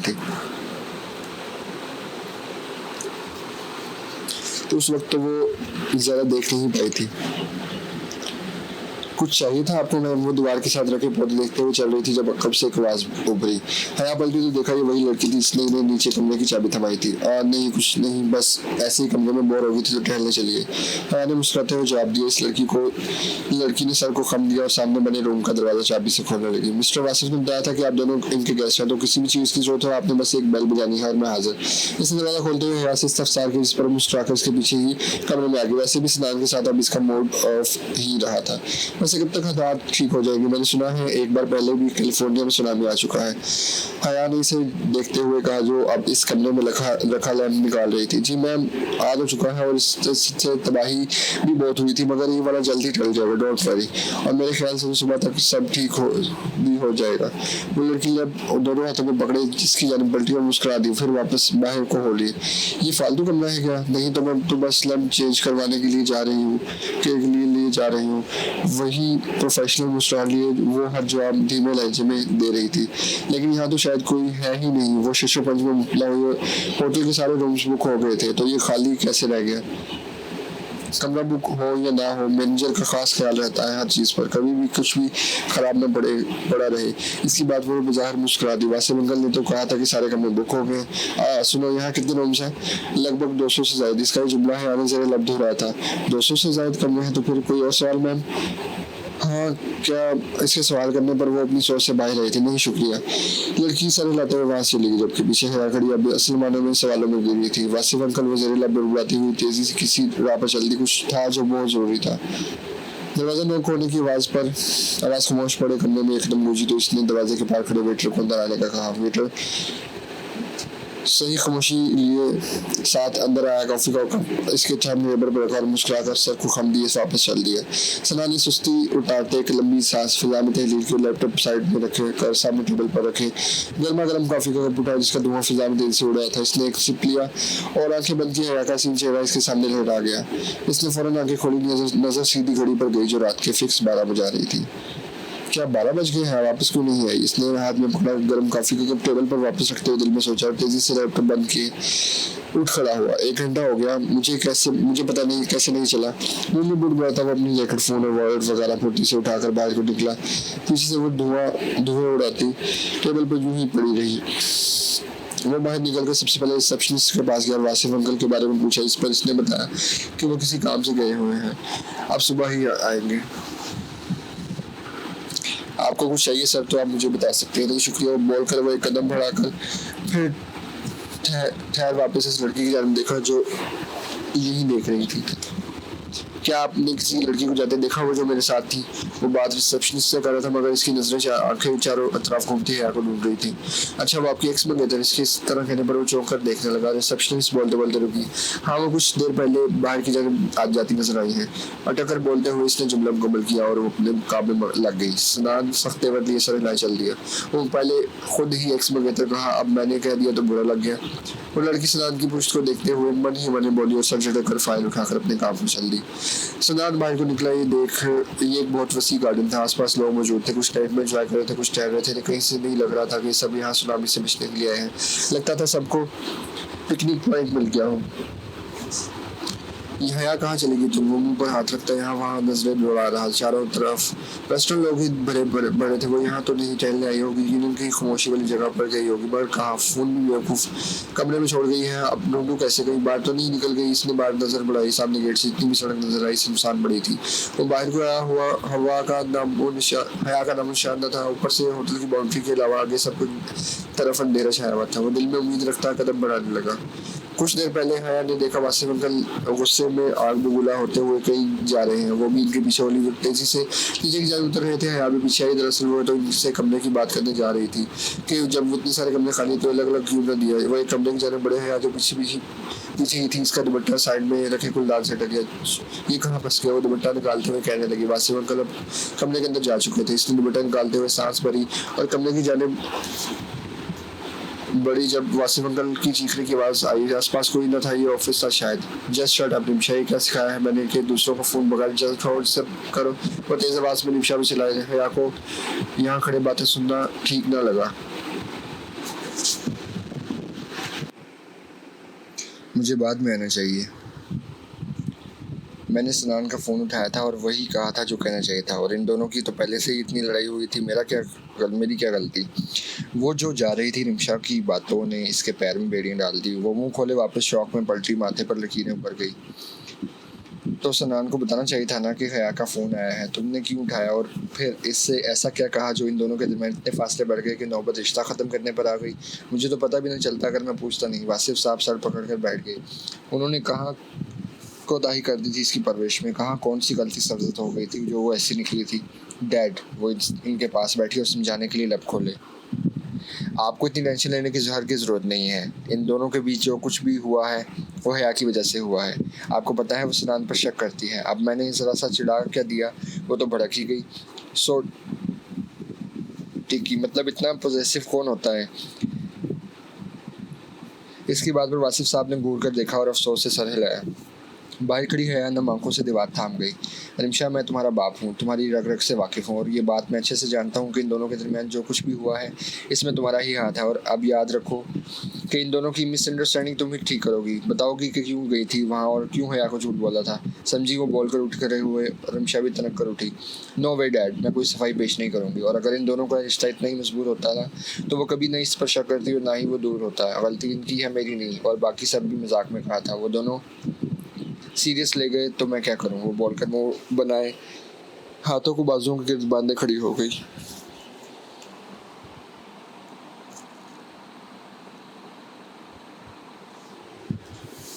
तुम्हें फ़ोन करके ऊँट पटांग बातें क्यों नहीं बोलनी चाहिए थी। और सनान कब आउटिंग पर गया। हाँ डिस्कस्टिंग जिमशा, मुझे अंदाज़ा नहीं था कि तुम ये सब करोगी। हाँ तुम्हारा मजाक हो गया और इस मजाक में इनका रिश्ता उजड़ गया। मेरी बहनें जिन्होंने मेरा कभी साथ नहीं छोड़ा, आज मेरी अपनी औलाद की वजह से इनके बच्चों का घर जुड़ गया। वो सोच सदमे से कह रहे थे। रिमशा ने इनकी जानिब देखा। वो ये नहीं चाहती थी कि इसके डैड फ्रस्ट्रेटेड हो, वो भी इसकी वजह से। हया का सांस लेना मुहाल हो गया। इसका यहाँ दम सा घुटने लगा था। वो उल्टे पाँव बाहर को भागी, आंखें भीगने लगी थी। डैड आप क्यों टेंस हो रहे। निमिषा धीरे से कहती हुई आगे बढ़ी। नहीं कोई बात अब मुंह से ना निकले, सुबह बात करेंगे और तुम सब कुछ सॉर्ट आउट करोगी, समझ आई। अभी घर जाओ, ड्राइवर बाहर ही खड़ा है, बोलकर वो बाहर चले गए। पीछे से निमिषा पैर पटक कर रह गई। अजीब, डैड को ये नहीं दिखता कि वो दोनों एक दूसरे के काबिल ही नहीं हूँ। वो मुंह में बुड़बुड़ाती हुई बाहर गाड़ी की चाल चल दी। अब सुबह ही देखेंगे क्या होता है, अभी तो सोए जाकर। हया के पैर मदम चाल चल रहे थे। वो दोनों हाथ बाजुओं के गिरद बांधे डगमगाती हुई चलने लगी, आंखों से गिरते आंसू। पूरा चेहरा भिगोने के काम में मगन थे। दिल दर्द सा रहा था। ऐसे में हाल दिल किससे सुनाए जाकर वो कुछ समझ ना आ रहा था। और मेरे अल्लाह मैं क्या करूँ, मैं इतना रूड कैसे हो सकती हूँ, सब जानते हुए कि सनान ने कभी किसी लड़की की जानिब आंख उठाकर भी नहीं देखा। फिर भी मैं निमिषा की चाल न समझ सके, सब बर्बाद कर ली। मैं हमेशा ही करती हूँ, हमेशा ही। और रोते रोते रोड पर ही बैठी थी, चली गई। आसपास इस वक्त सन्नाटा था। सारी सड़क पर वो फिल वक्त तन्हा मालूम होती थी। मैं कैसे ठीक करूँगी सब कुछ, कैसे होगा सब ठीक। मैंने क्या कर दी। काश मैं सनान से एक बार अकेले बात कर लेती, शायद वो।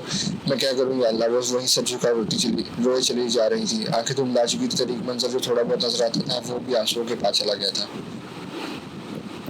सर में टीस सी उठी तो वो सब दोनों हाथों में से थामे खड़ी होने लगी, मगर दर्द की शिद्दत मजीद बढ़ गई। उससे आंखें ना तक न खोलेगी। चल मैं सिर के तो वो तवाज़ुन बरकरार न रख पाई और होश से बेगाना होती हुई नीचे ढह गई और सर जाकर नुकीले पत्थर पर लगा, जिससे दिमाग सुन हो गया। हया दूर कहीं से एक मतलब सी आवाज़ सुनाई दी। इसे सुन इसके दिमाग ने पहचानने के बल से गुजारे बहारे ही छोड़कर इस पर बस सतारी कर दिया। आखिरी बार जो महसूस हुआ था वो सिर्फ एक शनासा लम्स था जिसे वो पहचानती थी, मगर किसका ये समझ से बाहर था। नींद बेहोशी की कैफियत में इसने बेजान पड़ते हाथ धीरे से हिलाए, मगर वो ऊपर उठ ना सके।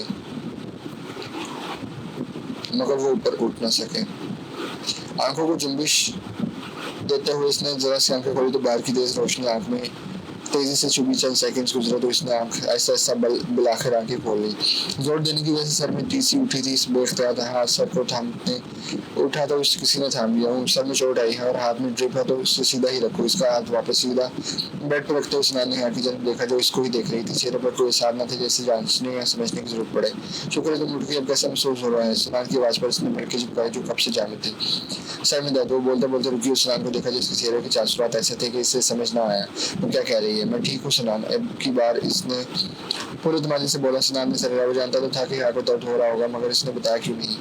वो तो सुई भी चुप जाने पर मेरे आगे घंटर होती थी और आज इतने फासले आगे इनको दिखाई देता दर्द भी छुपा रही है। सनान ने दिल में सोचा वो इसके सामने कुछ जाहिर नहीं करना चाहता था, इसलिए उठ खड़ा हुआ। मैं डॉक्टर को बुला लाता हूँ, बोलकर बगैर इसकी जानिब देखे वो बाहर निकल गया। यहाँ ने कर्ब से आंखें बंद कर ली और मुझसे तड़ाने लगा है। मैंने बहुत फासले बढ़ा लिए हैं। सही कहती है रिमशा, सब कुछ मेरे शक की वजह से हुआ।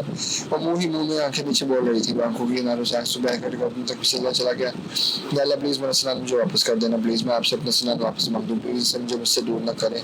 प्लीज इसे मेरा ही रहने दे। मैं इसके बगैर नहीं रह सकती। वो बहुत अच्छा है, बहुत ज्यादा।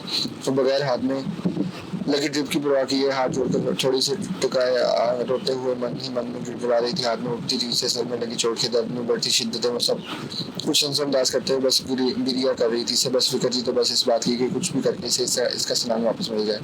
मैं अब कभी से नहीं लड़ूंगी, कभी भी नहीं लड़ूंगी। कोई सवाल नहीं, कोई जवाब नहीं, बस सब इसे वापस कर दे मुझे प्लीज अल्लाह प्लीज। इसकी सारी बातें भी मान लूंगी, बस एक बार मुझे मेरा सनान वापस कर दे, बस एक बार। वो अभी ही अंदर आया था और सनान का दिल तड़प कर आ गया। इसे यूं हाथ जोड़े दे उल्टा देखो। अब तेज बोलने लगी, आंखें जोर से नीची हुई थी। हया चुप हो जाओ प्लीज, आंखें खोलो मेरी तरफ देखो। वो इसके पास जाते इसके जोड़ दे हाथ पकड़ कर सीधे करने लगा जो इसके कदर सख्ती से दूसरे का जुड़े थे कि इसके हाथों की नशे बढ़ गई थी। यही हूँ मैं, प्लीज मेरी शिशु की आंखें को खोलो। वो अब बाकायदा कब कबाते हुए पूरी हिल भी रही थी। इसके हाथ ठंडे बर्फ से हो गए थे। क्या हो रहा है ये डॉक्टर डॉक्टर। इसने वही से चीखकर डॉक्टर को आवाज़ दी, जो इसके बुलाने के बावजूद भी पता नहीं कहाँ रह गए थे। वापस आगे जाने मुड़ा तो वो देख सकता था कि इसके लब अब सिर्फ स्नान के मारा जाता है। सर में जोर देने के बायस नहीं पट्टी भी पर भी खून की लकीरें नुमायां हो गई थी। वो यकीनन यूं सख्ती से हाथों को जोड़े रखने पर इसे हाथ में लगी हुई सुई भी चुभ रही होगी। इसकी तकलीफ का अंदाजा करते हुए अंदर से लड़स गया था। हया प्लीज संभालो, यही में हूँ मैं। हया आखिर में वो इसे दोनों बाजुओं से पकड़े जोर से चीखा, क्योंकि हया ने झटके से आंखें खोली। वो इसकी चीखने पर अंदर तक जोर सी गई थी। होश करो, यही हूँ मैं, चुप हो जाओ। वो खुद को संभालते हुए इसके हाथ बिल आखिर आला करने में कामयाब हो गया था। डॉक्टर भी अंदर आ गए थे, मगर हया ने सनात का पकड़ा हाथ नहीं छोड़ा। वो अब तक हक्का बक्का सी से देख रही थी, शायद सब समझने की कोशिश कर रही थी। महसूस हो रहा था तो सिर्फ अब अपने बर्फ से हाथ पड़ते ठंडे पड़ते हाथों पर इसका गर्म लम्स। ये भी स्ट्रेस में है तभी ये सब हो रहा है। मैंने आपको रात को भी बताया था ना, महीने से ज्यादा हो गया है किसी ज़हनी दबाव का शिकार है और खाने पीने का बिल्कुल भी ख्याल नहीं रखा गया, बस तभी ये सब हो रहा है। डॉक्टर ने अपने प्रोफेशनल अंदाज में तहम्मुल से कहा। सनान ने सर हाँ में हिलाते हुए हया की जानिब देखा, जो अब आंखें बंद किए से सीधा सर हाथ सर पर रखी हुई थी और से चीखी ने सर शदीद दर्द हो रहा था। मिस हया रिलैक्स, खुद पर ज्यादा जोर न डालें, जल्दी ठीक हो जाएंगी आप। सर की चोट बस इनकी बेहोशी तक खतरनाक थी, आप फिक्र करने की कोई बात नहीं है, बस इन्हें पुरस्कून रखने की कोशिश करें। पहले हया को और फिर सनान से मुखातिब होते हुए बतलाने लगे। सनान ने सूखा सांस लिया और शुक्रिया करते डॉक्टर से हाथ मिलाया। फिर वो इसे एक पर्ची पकड़ाकर वहां से चले गए। हया, बस अब खुद को मजीद परेशान न करना, मैं यही हूँ और सब ठीक है। वो इसके पास बैठते हुए समझाने वाले अंदाज में कह रहा था। हया ने इसकी बढ़ते हुए आंखें खोली, उसे आंसू फिर लुढ़क कर आंख से बह गया। बस ना मैं हूँ तो यही देखो, कहीं नहीं जा रहा है, सब ठीक है। हया मत दो खुद को इतनी तकलीफ प्लीज। वो पास होते हुए अब इससे मिनटों पर आ चुका था। वो इसकी बचपन की मोहब्बत थी, वो इसे यूं इस तरह रोता तड़पता हर किस नहीं देख सकता था। हया ने हिचकोले देते हुए सांस भरी और इसकी जानिब देखते कुछ कहने के लिए लब खोले, जिस पर सनान ने फौरन शहादत की उंगली रख दी। खबरदार जो अब एक लफ्ज भी मुंह से निकाला हो तो वहाँ वरना यहीं छोड़कर चले जाऊंगा। फिर रोती रहना। वो इसके आंसू पहुंचते हुए प्यार की धमकी दे रहा था, जिस पर हया ने वापस हाथ मजबूती से पकड़कर नफी में सर हिलाया। वो इस वक्त शायद होश में न थी। बस पर चुपचाप लेटो, आंखें बंद करो, शाबाश, और हाथ सीधा रखो, ट्रिप खत्म होने दो, मैं यहीं बैठा हूँ, ठीक है। इसका हाथ सीधा किया जिसमें ड्रिप लगी हुई थी और खुद स्टूल पास करते हुए इसके बेड के साथ बैठ गया। रोना नहीं, आंखें बंद कर लो। और वो जो शायद फिर रो देती, इसके डॉक्टर ने पर आंसू पी गई। मैं वादा करता हूँ, कभी भी कहीं नहीं जाऊंगा, कभी भी नहीं, हमेशा तुम्हें यही तुम्हारे साथ खड़ा मिलूंगा। आखिर अपनी हया को छोड़कर सनान मिले कहाँ जा सकता है। इसके यूं मोहब्बत से बरेस अतराफ पर नम आंखों से मुस्कुरा दी और इसके इशारे पर बिलाकर आंखें बंद कर दी। सनान ने लंबी सांस भरी और रब का शुक्र अदा करने उठ खड़ा हुआ। वो वहीं उस फ्लोर के इस कमरे में शुक्राने के नवाफिल पढ़ने की नीयत से खड़ा हो गया। जोहर की नमाज में अभी काफी वक्त था। वजू करके बाहर निकला तो वो नजर बेड पर आंखें मूंदे लेटी हुई हया पर गई। वो बेख्तियार मुस्कुरा दिया। इसकी जिंदगी में पहली बार हुआ था जब हया ने इस तरह अपने जज्बात अपने साथ इसके सामने बयान किए थे। मैं इसके बगैर नहीं रह सकती, वो बहुत अच्छा है, बहुत ज्यादा। अल्लाह प्लीज मेरा सनान मुझे वापस कर देना प्लीज। कानों में इसके अल्फाज अब तक सफर कर रहे थे। मुस्कुराहट में ढले लबों के ऊपर मुझे नमसी थी। वजू के पानी के कतरे इसके चेहरे से अब तक बह रहे थे। फिर वो सांस भर के वही चादर बिछाए नमाज के लिए खड़ा हो गया। इसने सर पर रुमाल बांध रखा था और चूंकि हॉस्पिटल में प्रेयर हाल नहीं तो था नहीं और फिर हया से वादा भी तो किया था कि वो यहाँ से कहीं नहीं जाएगा। अल्लाह ताला लाख लाख शुक्र है मेरे मौला नवाफिल की ताकी के बाद इसने हाथ ऊपर को उठाकर दुआ के तरीके से फैला ली और आंखें बंद करके दिल में शुक्र अदा कर रहेगा। मैं जानता हूँ जज्बाती है, उससे बहुत जल्दी आ जाता है इसे, लेकिन वो दिल की भी इतनी ही साफ है मेरे मौला। कम से कम मुनाफिकों की तरह दिल में बातें तो नहीं छुपाती। ये कहते हुए इसने कर्ब से आंखें खोली के बंद आंखों के चबा जो शख्स नजर आता वो इनसे नफरत नहीं करना चाहता था। बस मेरी हया जल्द से ठीक हो जाए, फिर कोई रुकावट कोई शख्स हमारे बीच नहीं आ सकेगा, ना ही मैं आने दूंगा। यार अब मेरी मदद करना, मैं नहीं चाहता कि यार कभी भी जान पाए कि इसके बाबा नहीं। सब कहते कहते लफ्ज़ हल्के में ही कई नस्तों मौजूद हो गई। इसने गहरा सांस लिया और ऊपर की जाने देखा जहाँ सफेद शर्ट नजर आ रही थी, मगर वो आंखें बंद किए सिर्फ अपने रब से मुखातिब था। बस हया को ठीक कर दें। वो बहुत एहसास है यार, अब आप तो सब जानते हैं, अल्लाह तो चीज़ पर कादिर है, हमारे दरमियान फासले को भी खत्म कर दे रब हो और मुसीबत दूरी ना सहनी पड़े। मैं हया को तड़पता नहीं देख पाऊंगा, आप तो सब जानते हैं ना अल्लाह। मेरी मदद करना है। चेहरे पर हाथ फेरते इसने गर्दन मोड़ी। हया अभी वैसे ही लेटी हुई थी। मेरी हया सनान में लेकी है, इसे प्यार से देखते हुए नीचे पीछे चादर उठाते हुए उठा और आके बस कर इसकी झुकते 3 बार सर पर लगी चोट पर फूंक मारा। अल्लाह तुम्हें चल ठीक करे। चुके हुए इस दुनिया जहाँ से बेखबर वजूद को धीरे से और फिर वापस सीधा हो गया। रात को वैसे जिस हालत में रोड के बीचों बीच बेहोश मिली थी वो अब तक भूल ना पा रहा था। हया के सर से बहता खून, वो लाल रंग के जो उसके कपड़ों में अब तक लगा हुआ था। वो सांस भरकर पीछे टेक लगाकर आंखें मूंद गया। ये सिर्फ वही जानता था कि वो हया को वहाँ रोड से अस्पताल तक इस हालत में किस तरह ले आया है, किस तरह लाया है, और फिर इसने खुद को कैसे संभाला है। हया के सर पर चोट लगी थी और उसका होश में आना बेहद जरूरी था। अगर वो होश में आती तो नहीं, अब तो वो होश में है, अब सब ठीक है। खुद को यकीन नहीं कराता, वो जो टेक लगाकर आंखें मूंदता हुआ था वो नुदगी में चला गया। सर भारी हो रहा था, वो बेदार हो चुकी थी, मगर कमजोरी के बाद आंखें खोलने की हिम्मत न हुई। बाहर खिड़की से आती धूप इसके चेहरे पर पड़ रही थी। शायद किसी ने खिड़की खोल दी थी, मगर लेकिन वो चुप ही रही जैसे वो सो रही है। परेशान ना हो, वो जल्द ठीक हो जाएगी। तुमने शाहनवाज भाई को कॉल की? ने बताना चाहिए, मेरे ख्याल से वो सुन सकती थी। वो जो दो जूतों की टक टक करती आवाज और फिर वासिफ अंकल की आवाज इसके कानों में आई, इससे मिलने आए हैं, इसे उठना चाहिए। खाला को कॉल करती थी मैंने, मुझे यकीन नहीं आता शाहनवाज अंकल ऐसा कैसे कर सकते हैं। हालांकि वो जानते थे कि मैं और हया एक दूसरे को कितना चाहते हैं।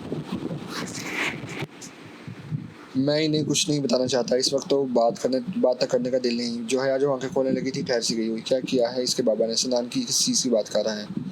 ये खिड़की किसने खोल दी? सनान ने इसकी जानब देखा है। आके आधे चेहरे पर बाहर से आती धूप देख वो आगे बढ़ा और खिड़की से पर्दा बंद कर दिया। जो हुआ सो हुआ, अगर तुम मुझे पहले ही बता देते मैं हया को अलग से समझाता। और रही बात शाहनवाज भाई की, तो तुम जानते हो तो हो वो हमेशा से चाहते थे कि हया की शादी उनके भाई के बेटे से ही हो। ये तो बाद में सबको इल्म हुआ कि नहीं अंकल, वो जानते थे सब कुछ। वो अपनी बेटी को अच्छे से जानते हैं, पता नहीं फिर भी क्यों निमिषा को वो सब कुछ बोला और वो भी इनकी बातों में आ गई। वो इनके साथ वहीं रखे सोफे पर बैठ गया।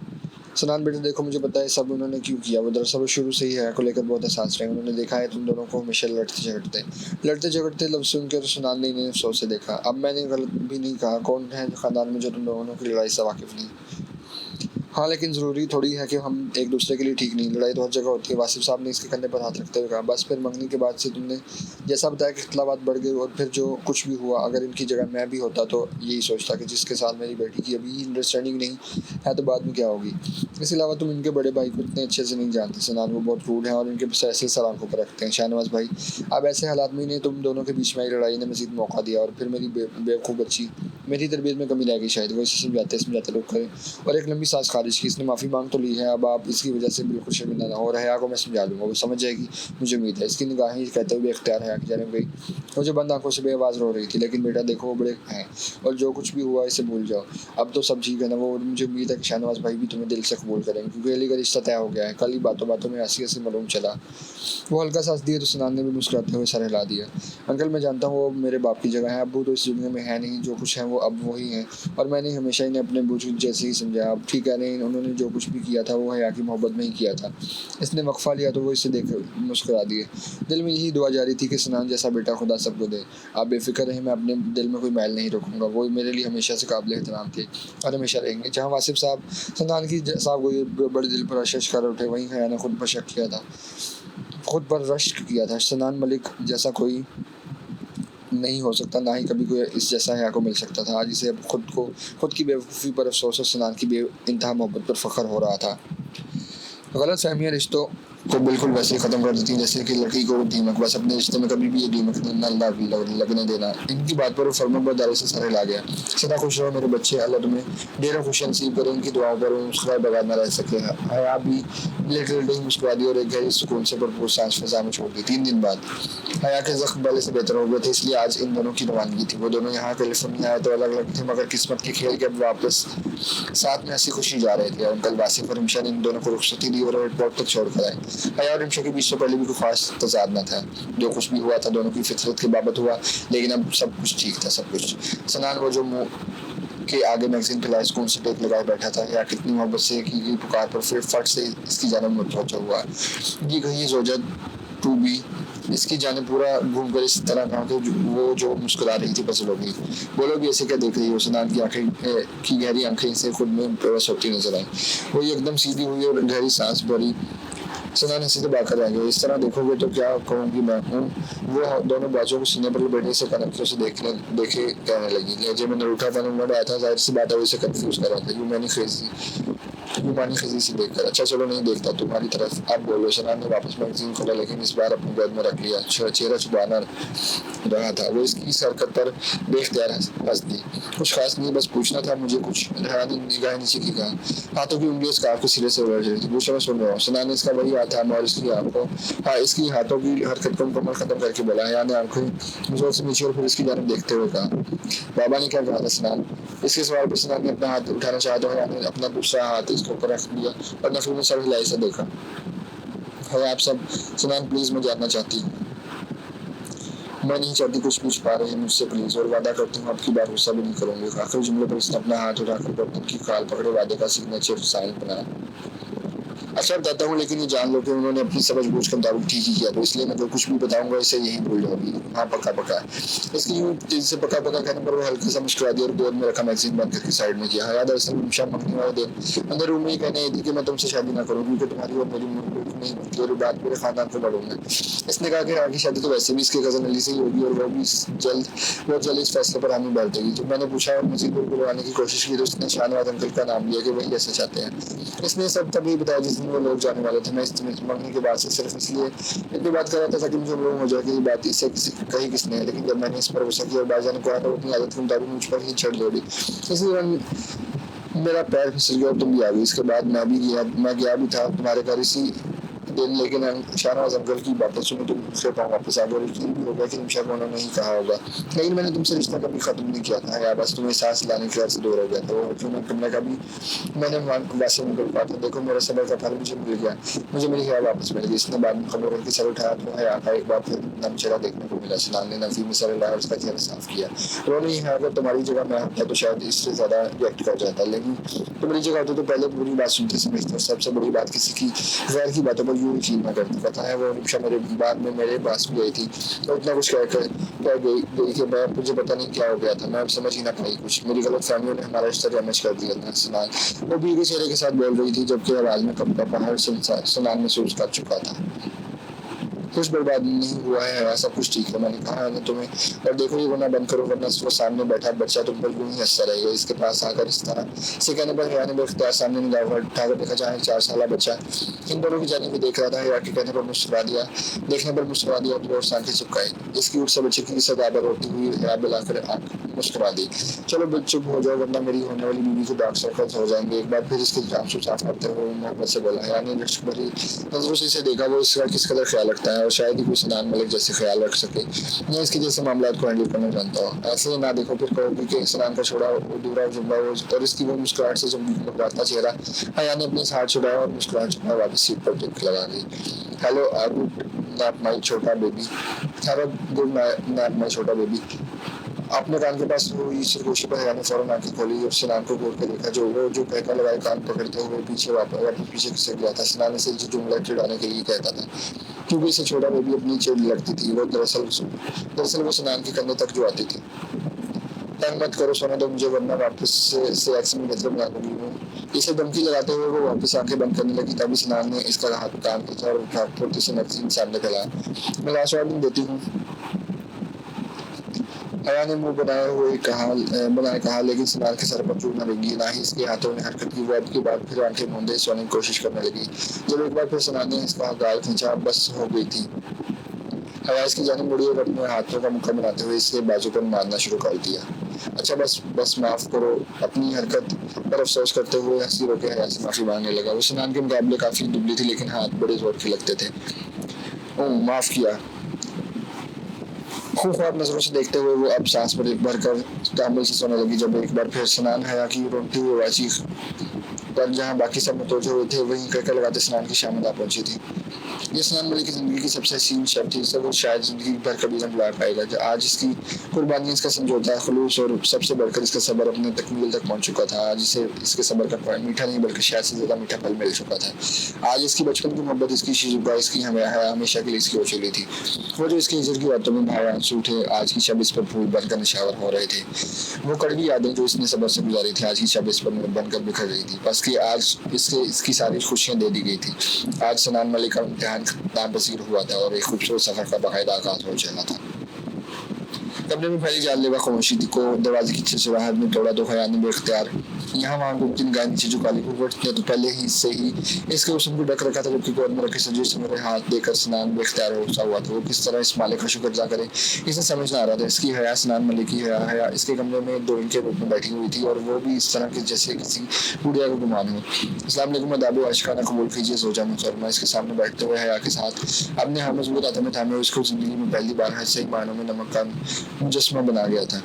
वालेकुम सलाम। हया की आवाज़ जो शायद न जाने कितने सेकंड बाद निकली थी, और वो भी इतनी हल्की के कानों को आवाज़ का शायबा हो। मैं हया मेरे पास तो अल्फाज ही खत्म हो गए हैं। मेरी महम में जहाँ इसका वो जाकर वो वारी वारी हो गया। ये कोई पहली बार न था जो वो हया को इतने करीब से देख रहा था, मगर इस रूप में वो वाकई से पहली बार देख रहा था। अपने नाम की तरह ही बाकी इसके चेहरे पर नूर बनकर बिखर रही थी। इसके अल्फाजों की गहराई में जाती हया शर्माते हुए लाल पड़ गई। वैसे तुम इस कदर क्यों शर्मा रही हो? हम पहली बार मिल रहे हैं क्या? इसके हाथों को धीरे से जोड़ने वाले अंदाज में हिलाते हुए वो हया को चेहरा छुपाने पर मजबूर कर गया। आप इस तरह बातें करेंगे तो मैं शर्माऊंगी ही ना। हर लड़की शर्माती वो दोनों हाथों से चेहरा छुपाए कह रही थी। क्या तुमने आप कहा? वाकई में? सनान ने अदाकारी करते हुए दिल पर हाथ रखा, उसका हाथ खींचा कि वो आखिरकार इसकी नजरों से बच ना सकी। सनान की नजरों में खुद के लिए इतनी मोहब्बत वो देख ना सकी, और हमेशा की तरह इस मौका पर भी आंखें नम कर ली। ओहो मेरी मेहर में जो इतना रोकर तो आई हो रुखसती में, वल्लाह आंसू निकले ना तो फिर वही अधूरा जुमला और लोग देती आंखें। सनान जी मेरी जान, प्यार की पुकार पर प्यार से दिया गया जो अब हया रश भरी निगाहों से देखे मुस्कुरा दी। नासिर अंकल ठीक कह रहे थे, वो जो भी होता है अच्छे के लिए होता है। देखे ना, मैंने अपनी गलतियों से हमारे रिश्ते की अहमियत जानी, और खासकर आपकी अहमियत जानी।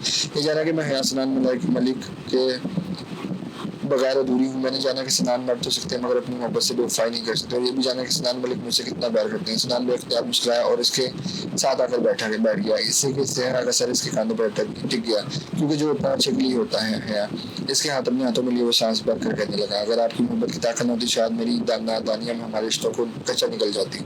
हया बस करो, जो हुआ सो हुआ। अब तो सब ठीक है ना? अब इस नए रिश्ते की शुरुआत सब कुछ बुलाकर एक नए सिरे से करो। जो कुछ तुमने अपनी गलतियों से सीखे से आइंदा आने वाले कल में इस्तेमाल करना है। मुस्कुराते हुए इसके चेहरे कांधे पर थोड़ी टिकाऊ से प्यार से देखा। लड़ाइयों से दोस्ती तक का सफर, फिर दोस्ती से मोहब्बत से एक्स में लेकर फिर बुलाकर वही मोहब्बत से महरम तक का सफर। मोहब्बत मुबारक हो आपको। हया कितने खूबसूरत अंदाज पर वो इससे खुद के साथ लगाए इस पर जान सार गया, और ये तुमसे आप तक का सफर भी बहुत बहुत मुबारक हो ज़ोजा मुहतरमा।